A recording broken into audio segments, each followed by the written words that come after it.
suddenly when you're at home with your kids, you can't, it was really, really tough. But the amazing thing from that was finding out, actually, I could survive. Yeah. I mean, it felt like a miracle, but I did do it. And my kids have come out the other side happy. And actually my eldest is autistic. So for him, I think he's really thrived in lockdown. He also has severe ADHD. So it was full on, but we did it. Really, we did it. I don't know how you did. Well done. That's sort of,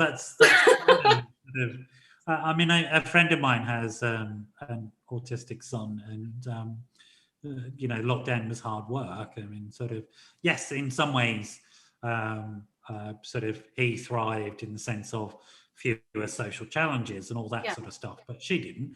She had to deal with sort of an autistic adult 24/7, and so she was bloody exhausted and weighing down. You must have been absolutely frayed, you poor thing. Yeah, and probably, I think, having been someone who worked part-time and had, all of these self-care things in place, and then going to, like, suddenly mental health swims became this actual thing, which I was running and getting volunteers involved.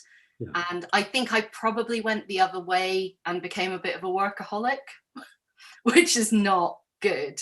And I'm now like trying to find where I am and how I want to be again.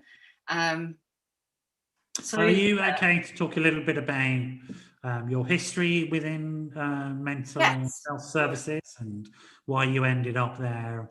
And also, because I know, because I've talked to you about it, the therapy you did and how it helped.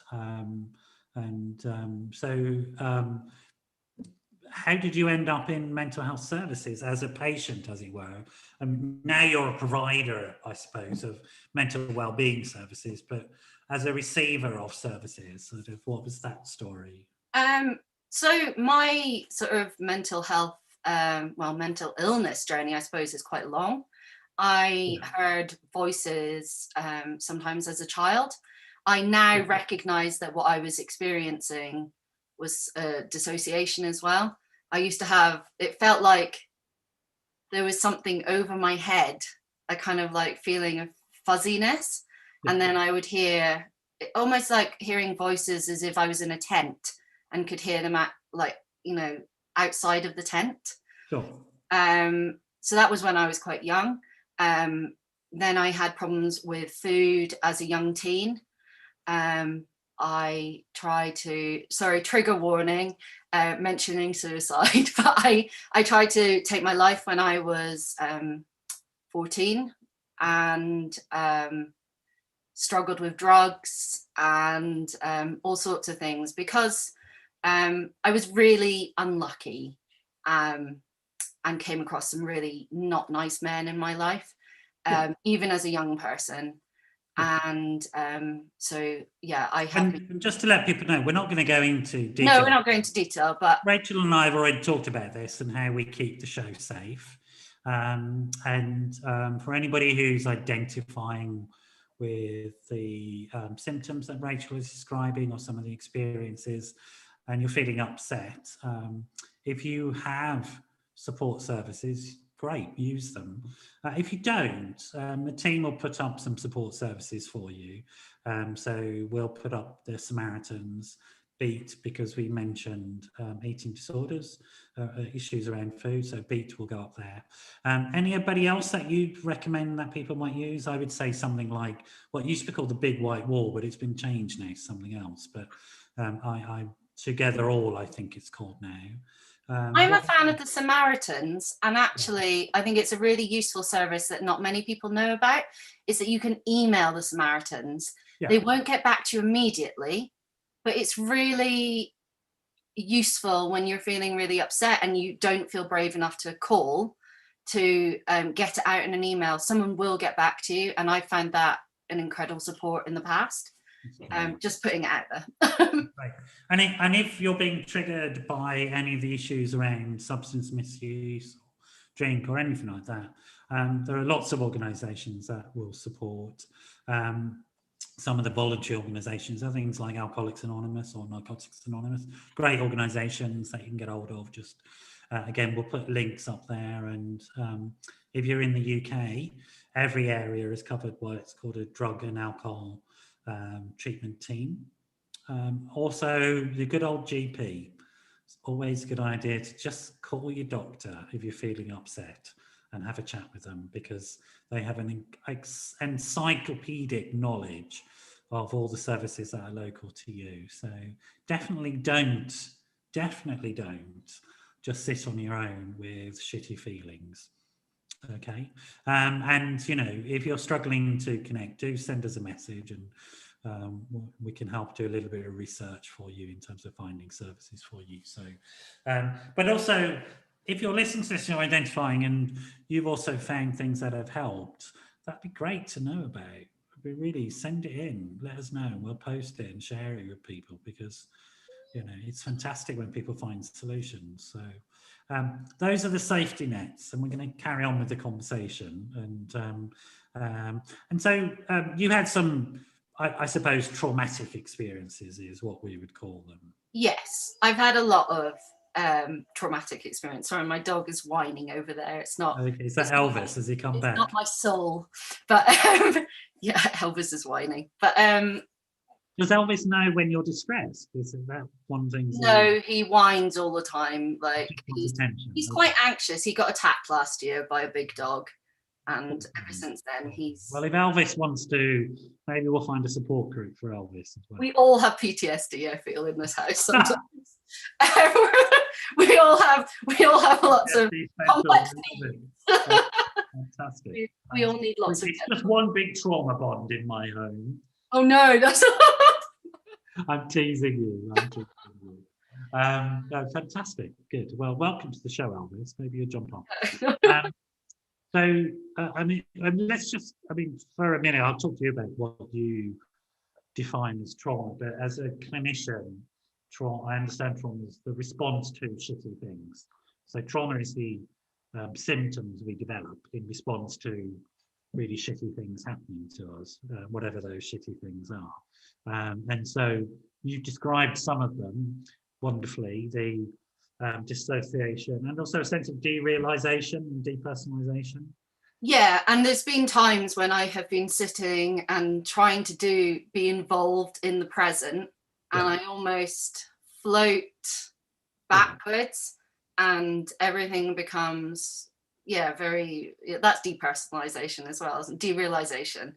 All of that, all these words are sort of recognized, and some people have those out of body experiences, which I think some people say they're spiritual experiences, but actually trauma symptoms when you are floating above your body and looking at yourself and things like that. Have you ever had any of that sort of stuff? Yeah, I think a lot of mine though is, I think the way that I have found it really useful to think about it is that it was my mind, it's my mind's way of protecting me. Yes. And a lot of the kind of voices I hear in my head, or did hear in my head, it's not so much now, they are all parts of me. They're all different parts of me, all there to protect me, to try and this isn't the same, by the way, this is my own personal experience, like but for me it's kind of, the way I'm understanding it is that that these sort of different parts of me have come in and they try to protect me. So I have a personality disorder, which I found out quite late, actually. You have a diagnosis of a personality disorder. I have a diagnosis. Personality disorder, no, is your choice, but you've certainly got a diagnosis. I have a diagnosis of, emotionally unstable personality disorder, which I think used to be borderline personality disorder, with traits of avoidant personality disorder. And also PTSD and bit this, bit that. Basically, I had some really hard times, and my symptoms are really the signs of the way that my mind has tried to help me, which it's just that those aren't so useful anymore. And I have had to sort of untangle some of these, ways that my mind works and find new, better exit strategies. And I did that using, I did cognitive analytic therapy, which was amazing. I really, really I found it really, really useful. Yeah. I mean, it may not be a form of therapy many people have heard about, but it's actually very popular within the NHS. It's an evidence-based form of psychotherapy that combines, as the word says, cognitive behavioral approaches with insights from psychodynamic stroke psychoanalytic work. But the beauty of it is that you don't have to spend 10 years guessing what the therapist is thinking for it to work. They'll just tell you and give you lots of homework and explain stuff and show you how things work. Yeah. And so it doesn't take forever, but it's sort of the insights from psychodynamic work can be really, really helpful to people. Like this whole thing of parts, which people, again, it may be a new concept to people, but if you don't mind, we'll talk about it a little bit, if that's okay. Yeah, of course. I mean, it's linked, as my understanding goes, to some early psychodynamic work in the UK around part-object relating, it was called. And so it's about ego formation, ego being aspects of mind that have grown through experience, through the relationship between the internal and the external. And so ego mediates reality. And as you described, when reality is really, really crappy, ego has to get very creative to try and mediate that reality so it doesn't destroy you. So that you don't end up literally killing yourself and being overwhelmed. And so these aspects of self, these parts of self, emerge as a way of trying to manage things that should never have happened. And if they're not managed in some way, they will be overwhelming and you'll end up killing yourself or something disastrous like that. So I think your description is perfect of a mind that got very creative to deal with things that were just really awful. Yeah. And I think the difficult bit now is dealing with lots of black holes, because those different parts, self-states, that's how like my therapist described them, but they sometimes hold different memories. And weirdly, actually, while I was doing the therapy, I filmed myself a few times because, and I knew about these different parts because I had filmed them, which filmed myself in these sort of different sort of self states, which was really, actually really useful. I think when horrible things have happened and your mind decides it's just going to delete them or file them away somewhere else, it can be really difficult when it starts to interrupt the rest of your life. So like I have weird times, like the other day, I came home and cried for like ages because I'd gone into town for the first time and used my, my bank cards. Yeah. And it's a normal thing, we haven't been using our bank cards recently, have we? Not many of us. But I couldn't remember. That's right. Yeah, absolutely. Yeah, but I couldn't remember any of my PIN numbers. I tried them all, and I stood there. And had a meltdown. And I was embarrassed. It's really embarrassing. And sometimes I've behaved badly or like done something insensitive because I have just zoned out, and and I hate that because I'm a really kind person. Yeah. But I mess up sometimes and I'm like, oh, I have absolutely no recollection of that. And it's really embarrassing. Yeah. Especially like, so in the last week, I have been really worn out. I've been run down, and I find it when I'm run down, it gets worse. So it's kind of, you end up trying to, I've found that hiding, masking who I am doesn't work. So the more honest I am about who I, how I'm feeling and everything, it's better. But also there's being professional and trying to do my job, which, grew massively in lockdown, is sometimes really difficult, because then I want to function, and I want to be the same functioning person that I can be, and sometimes I'm not, and that's really I mean, it's an interesting conversation, I think. I mean, I relate to it personally because I've got a long history of mental health issues myself.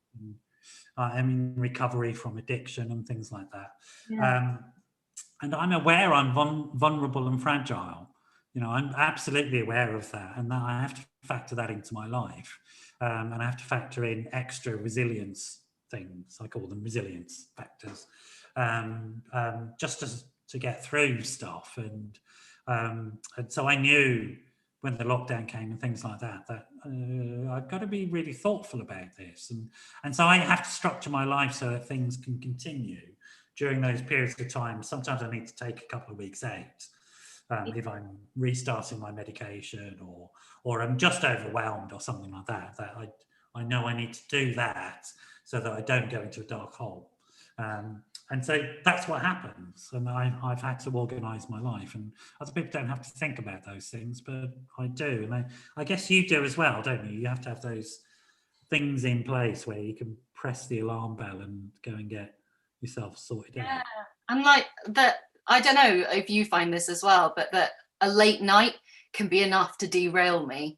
I have to be kind of, I don't know, just sort of like almost like treating myself like a child sometimes. Like, I need enough sleep, I need to drink enough water. It's not a good idea if I drink alcohol. I need to be around people who are kind, because for me, like you were saying about social anxiety and the sort of being able to stay away from people for a year, I don't know about you, but do you feel sometimes it's almost like your skin is too thin, and all those interactions in the day add up? And like, in a weird way though, I don't know, and it sounds like, in a professional context, I can manage more. Do you find that as well? Well, it was always, I mean, these days I don't have such a sort of prickly or thin skin. I have to say that I'm sort of, the work around my mental well-being has improved things massively. And so, and less of the embarrassment and shame attacks. And I really identify with that. They're horrible. I mean, you feel totally exposed and stripped of any sort of a capacity to defend yourself, and they're also a very common trauma thing. I mean, people are overwhelmed by shame over the smallest thing, and then just not being able to function. It's a very, very common sort of trauma functioning response. And it is. I mean, when you were saying about forgetting your numbers, I went, oh no, been there. That's cringing a little bit. It's going. I've actually got all my numbers written down because I need the extra,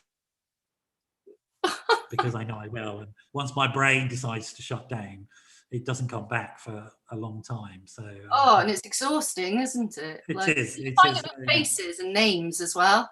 Even when I've known someone a really long time, I find that really difficult and it's always when I'm supposed to be introducing people, and my brain just completely goes wow, and it's gone. I'm the same. Like before the show, I shall show you. I literally, because if I get anxious, I literally had you up on my phone. You probably can't see it because of my I can't see it. I believe you.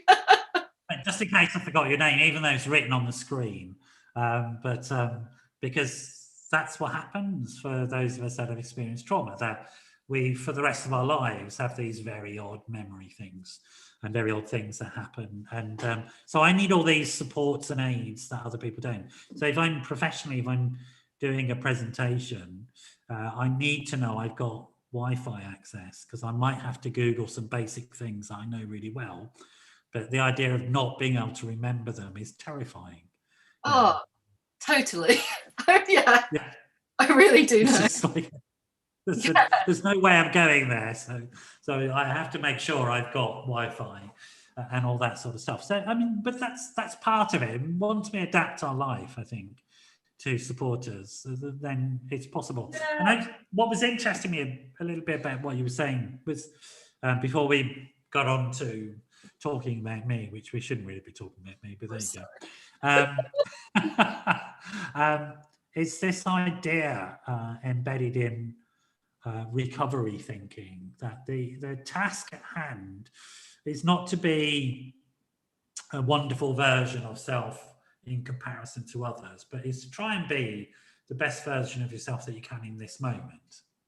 Yeah. And of course that fluctuates and changes. And I think one of the issues, I don't know if you've experienced this, but one of the issues for those people that have experienced trauma can be a sense of brokenness and impossibility to achieve anything, and just giving up, not even trying, because you can't achieve some sort of high set thing. And I think something like recovery concept of, well, you don't need to achieve that. You know, what is the best you can do right now? If the best you can do right now is brushing your teeth, that's superb. That's fantastic. It doesn't matter if somebody else, you know, has just climbed Mount Everest. That's irrelevant. Your Everest was brushing your teeth, and that's wonderful. And learning that sort of stuff, I think, is really, really important. Has it been for you? I mean, are you in those? Sorry, I missed the end of what you were saying, Noel. So in terms of like your survival strategies, I guess, in terms Yeah. of thinking about what gets you through on a daily basis, what are your sort of go-to things? Have I just made you anxious that your brain just shut down? No, I just missed the last bit. I'm okay. For me, it was cold water. Okay. I think so. When was it? So New Year's Day 2019. Yeah. I was seriously unwell, taking sedatives in the day, sleeping pills at night. It was a really dark time, and I was staying with my parents over Christmas, and so I was still there on New Year's Day, and they do a loony duke. It's called the loony duke, and it's like basically like loads of people run into the sea on New Year's Day. Yeah. And I'm not really sure why I did it. I don't know, but I did. And I went into the sea that day, and it was like painful cold. It was so cold. I got in, and I wasn't in there very long, maybe just a minute, but I came out, and it took a little, I don't know, a couple of minutes afterwards, but I suddenly felt a huge sense of relief and calm. And I now know that that is because when your body, like when you go into cold water, all of your, what's the word? Pain relief, your like natural painkillers kick in. Okay. And you get this kind of like lovely feeling. So it was just a massive life-changing moment. And the thing is, it's not a cure-all. I was doing therapy at the time, as well. I was taking medication. So it was a mixture of lots of things, but that year taking up swimming made a massive, massive difference. Yeah. So for me, swimming, exercise, and sleep, trying to make sure I don't know about you, but I have a lot of trauma nightmares. And I do wake up quite tired a lot of the time. Yeah. So trying to get enough sleep and trying to eat as well as I can. You know, those sort of basic things for me. But also the other thing that I do is I lie on my bed and I talk to all of my parts. So in my head, I check in with everyone, and it used to feel a little bit like having, imagine like driving a car and there being 5, 6, 7, 8, you know, backseat drivers. Yeah. That's what it used to be like. And it was so loud and so fast and intense all the time. Just one second, my boy is... No, you're fine, don't worry. Okay, come and say hi, it's fine. No, he's going to run to bed. Look at what we're doing, he's run away scared now. But no, you're fine, don't worry. So you've got Elvis, I've got Matteo, so... Yeah. So you were saying that, talking to your partner, it's interesting. I mean, I think a lot of people will just assume that having voices must be a really bad thing and must be a thing that means that you end up locked up and sort of defined as insane, etc., which I presume did happen to you for a while. No, no, No? it didn't. No, it didn't. I think I only really admitted how noisy my head was during therapy, Right. in cognitive analytic therapy, and there was no question of it being schizophrenia or anything. Yeah. She always felt it was me. So a very loud internal monologue almost, but it's really hard to describe because it's like having myself but in very different. So like, for example, there's like a mother, a child, someone very critical in terms of work and effort. There is a teenager, a very wild, very let's have freedom, which kicks in whenever I feel really scared. There's also a very strong part which has definitely woken up in lockdown, which is all about let's stay in bed and eat food and let's keep ourselves safe, be fat, be safe, stay at home, don't trust anyone. That's like a really strong, so it's kind of hard to describe, but again, it's like that is very much trying to keep me safe. As is the let's run away and not trust anyone and be wild and have fun teenage part. It's the same as the child part who's like, we must behave. Everybody's very angry with us. We must be good. We must impress people. We must be polite. We must not fuck up. And the same with work. There's like a more grown-up version of that, which is very, everyone's going to be incredibly disappointed in you if you don't do this, this, and this, and this, and this. So, and the same with a very critical mother. There's all of these parts, and it can be really loud. Yeah. But if I lie on my bed and I speak to them, we can work as a harmonious household who look after one another, which may sound a bit bonkers, but it doesn't sound bonkers. I mean, not to me. I mean, maybe to other people find it an odd conversation, but we all have aspects of self in our minds. It's absolutely normal because that's how our minds grow, is in relationship to others. So there are aspects of personality. I think the difference is that many people experience themselves as less. The aspects of self are less well developed and they're more integrated into the whole. So people have a sense of themselves as a much more integrated whole. And in fact, I think people hold on probably a bit too much to the idea of a core sense of self, which I don't think exists. There's no evidence that a core self exists. Prior to meeting this therapist and talking to them about it, I imagine it frightened you a little bit, having this cast of characters in your mind, or were you aware of it? I mean, what was going on for you at that time? It was too much. If I'm totally honest, it was too much. And I think I was switching so much. And I just felt often disorientated. Yeah. And I felt erratic, even though people perceived me not. This is where I think I felt like it was so obvious to everyone on the outside how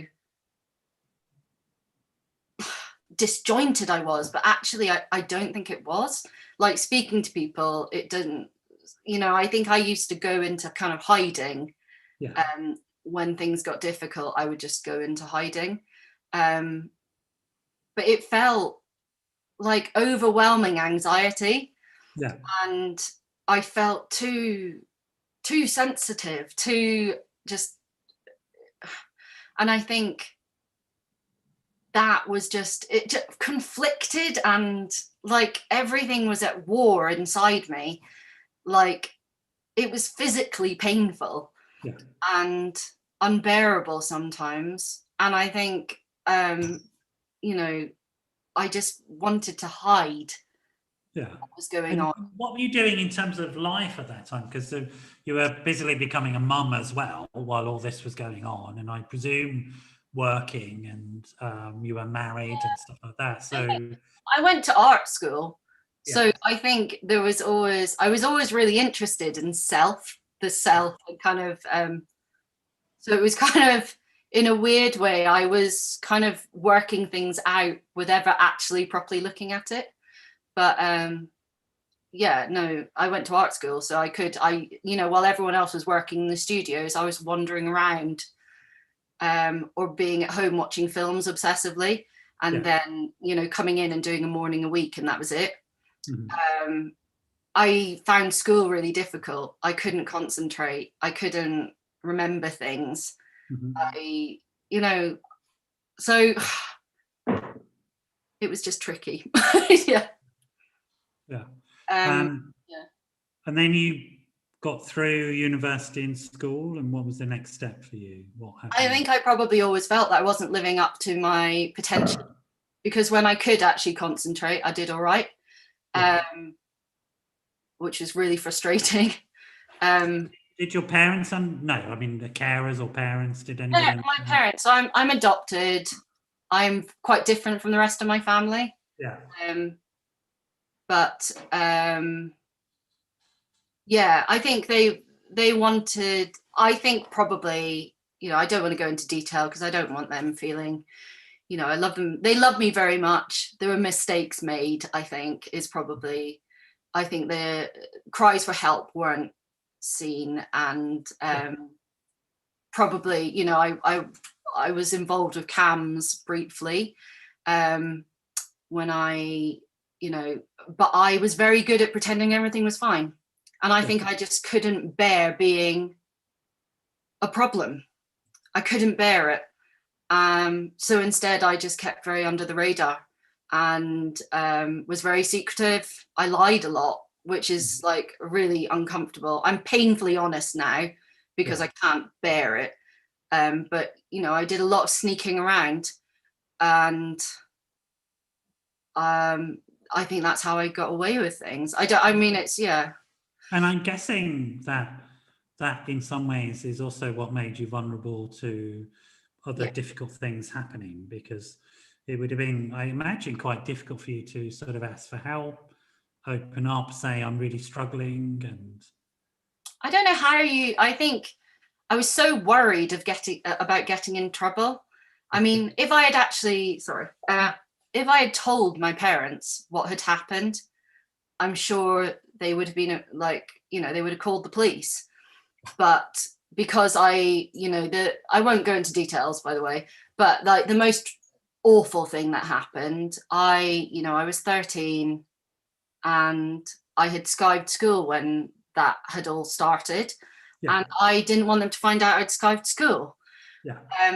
So I didn't ask for help. I think I probably asked for help in my behavior. And then felt like no one could see me. No one was going to recognize that I was asking for help. Yeah. I mean, it's a sort of classic thing, I think, when a child is struggling, that they think about it as a child, and they focus on the things that they think they're going to get in trouble for, rather than things that we as adults would think are serious and we need to know about. And it's a challenging message to try and get across to kids and all people, that the most important thing to do in some ways is what we call help-seeking behaviour. Is to just have the courage to ask for help and tell people about things that are upsetting you and that you're finding difficult, which is what you did with that therapist. And look what happened. Suddenly you told them about these very strange psychological experiences that you were having, and they were able to help you make sense of them. And they can be made sense of. And I was thinking also about something that you said about and my therapist told me it wasn't psychosis, which it's sort of a slight segue, but I think it's an interesting one, because sort of that word psychosis is a strange one, and schizophrenia and those diagnoses are strange. I'm not going to challenge them, but I think our understanding of them is getting more informed by the types of experiences that you're talking about. So not long ago, a few years ago, I think it was the Institute of Psychiatry did some research that showed the vast majority of people that are diagnosed with some sort of psychotic illness actually have experienced significant forms of trauma, and you're probably in sort of more than likely experiencing dissociative problems as you are. As you do, in terms of parts of self, and people trying to make sense of experience which is inexplicable. And of course, anxiety produces hallucinations, trauma produces hallucinations, etc., etc. So, you know, all the symptoms of schizophrenia and psychosis are absolutely understandable through a trauma lens, without a doubt. And up until now, in many ways, that has been missed, I think, in helping people diagnosed with schizophrenia. That they haven't automatically been offered effective trauma work. And I think now we need to be having that conversation about it, about, well, this actually might really help, because the sort of medical approach, although useful, is aimed at people not having those experiences, whereas what you've had is a way of helping you manage those experiences.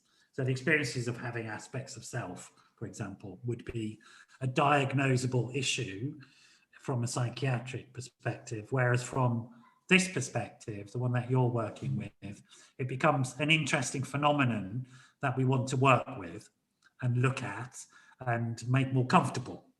Yeah. So that you can manage your life more effectively.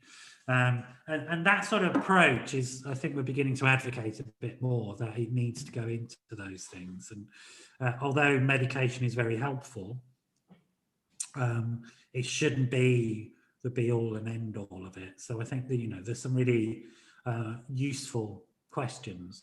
I want to sort of come back a bit, because I'm just aware of time, and begin to discuss some of the things that you're doing in terms of the swimming, because you have this amazing experience of diving into some cold water, which I think qualifies you for being clinically bonkers, diagnosable at the very least, because there's no way you'd get me to do that, not in a million years.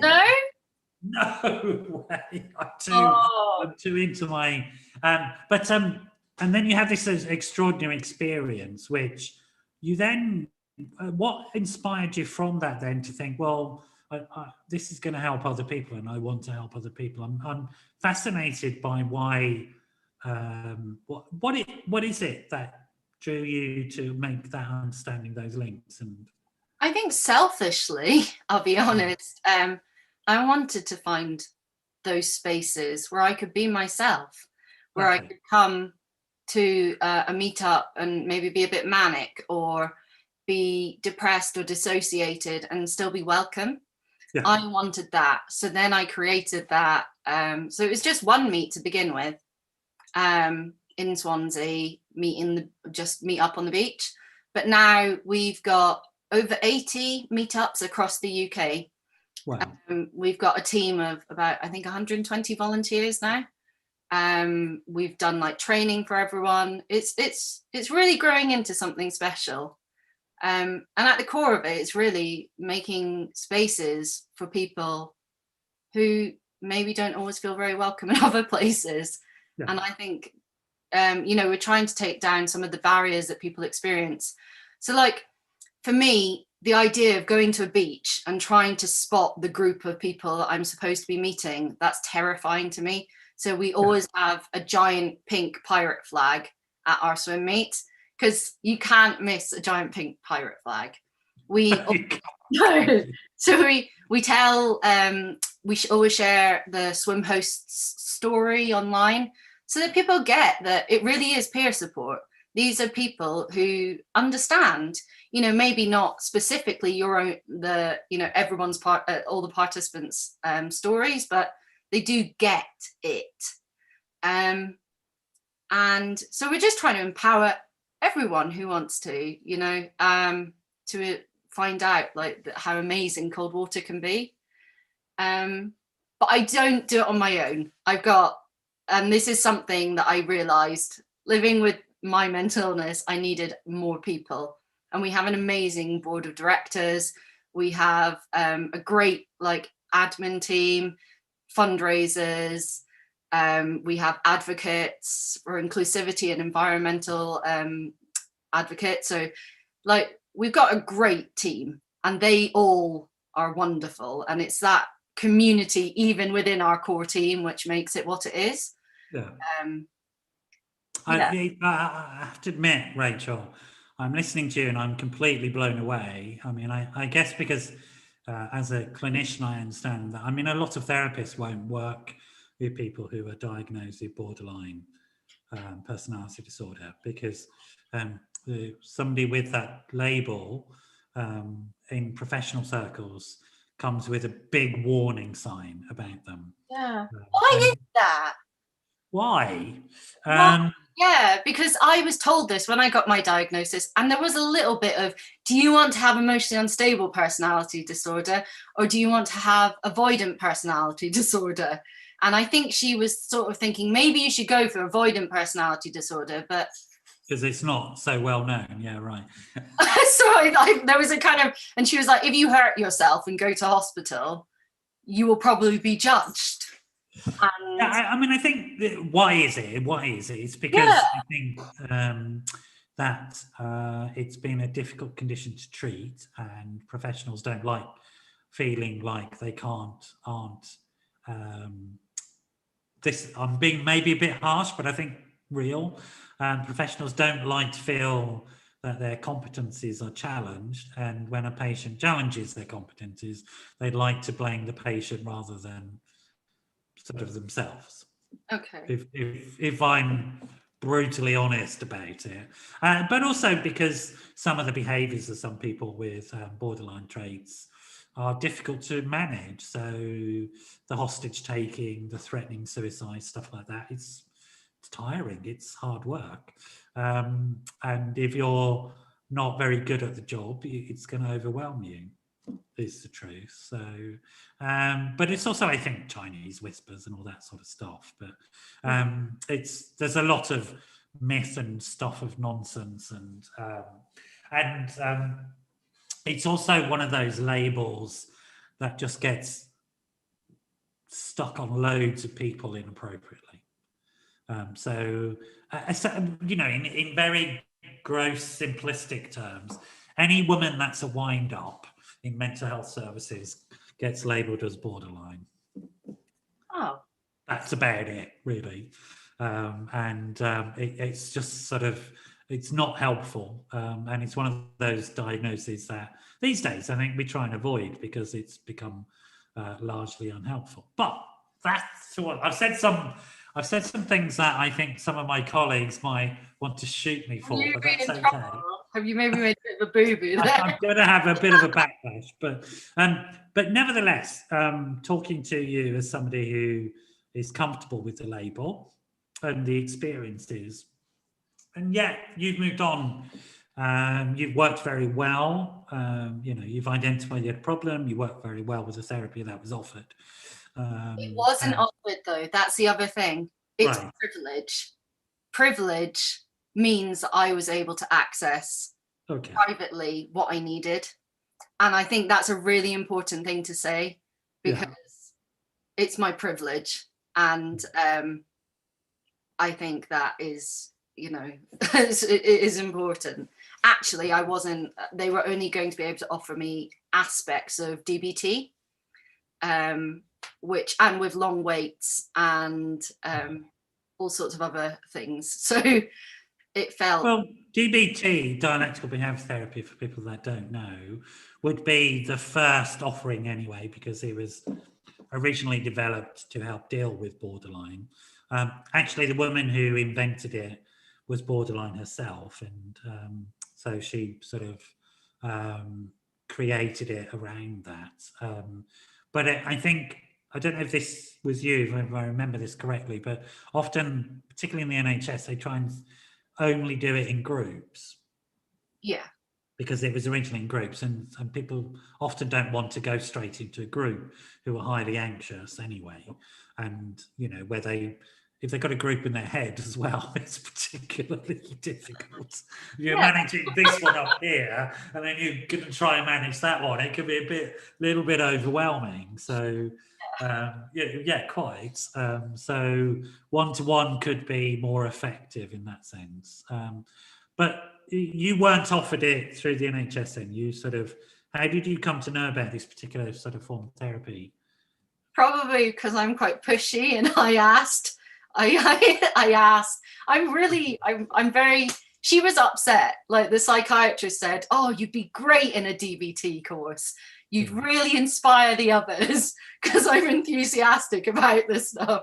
But no, she suggested cognitive analytic therapy. So that's what I found. But like you said, I got turned down several times. Yes. I think probably because of my diagnosis. Oh, without a doubt. Yeah. I'm no doubt about it, Rachel. I'm not going to turn you into some poster girl for personality disorders, but it is great to talk to you because I have that experience and knowledge of how these labels are unhelpful, simply because they come with baggage, really. And it can be difficult for people to get services. It was also really interesting when I talked to you, because I wasn't aware of that many people getting CAT as well around these things, and DBT would be the one that's offered. But CAT is an inspired and really interesting choice, actually. I can see why it would work, particularly with the parts work. Yeah. In particular, sort of really, really helpful stuff. And of course, it's done in EMDR now as well. Parts work is done in EMDR, which is the other mainstream sort of trauma. I'm a bit scared of doing that.